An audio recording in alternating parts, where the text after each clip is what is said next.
ಇವಾಗ ಬೆಳಗ್ಗೆ 3:30 ಟೈಮು. ಈ 3:30 ಟೈಮಲ್ಲಿ ಯಾರೋ ಒಬ್ರು ಬಂದಿದ್ದಾರೆ, ತೋರಿಸ್ತೀನಿ.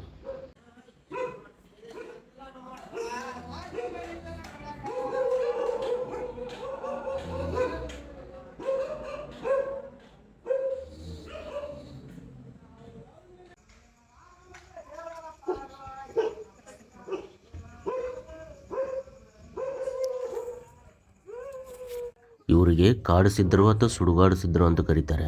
ಅಮಾವಾಸ್ಯೆ ಮತ್ತು ಹುಣ್ಣಿಮೆ ದಿನ 3 ತಾಸು ಸುಡುಗಾಡಿನಲ್ಲಿ ಬೆತ್ತಲೆಯಾಗಿ ಧ್ಯಾನ ಮಾಡ್ತಾರಂತೆ. ಅದಾದ್ಮೇಲೆ ಈ ತರ ಹಳ್ಳಿಗಳಿಗೆ ಬಂದು ಹಾಡ್ತಾ ಶಂಖ ಊದ್ತಾ ಹೋಗ್ತಾರೆ. ಇದರಿಂದ ನೆಗೆಟಿವ್ ಎನರ್ಜಿ ಅಂದ್ರೆ ದೆವ್ವ ಭೂತಗಳಿಂದ ಆ ಊರನ್ನ ಕಾಪಾಡ್ತಾರಂತೆ. ರಾತ್ರಿ ಈ ತರ ಇವರು ಹಾಡ್ಬೇಕಾದ್ರೆ ಇವ್ರನ್ನ ಯಾರನ್ನೂ ಮಾತಾಡಿಸಬಾರ್ದು ಮತ್ತು ನೋಡಬಾರ್ದು ಕೂಡ. ಯಾಕಂದ್ರೆ ನಾನು ಇವಾಗ ಆಲ್ರೆಡಿ ಹೇಳಿರೋ ಪ್ರಕಾರ ಇವರು ನೆಗೆಟಿವ್ ಎನರ್ಜಿನ ಕ್ಯಾರಿ ಮಾಡ್ತಾ ಇರ್ತಾರೆ. ಹಾಗಾಗಿ ಹಿರಿಯರು ಇವ್ರನ್ನ ಮಾತಾಡಿಸಬಾರ್ದು ಅಥವಾ ನೋಡಬಾರ್ದು ಅಂತ ಹೇಳ್ತಾರೆ.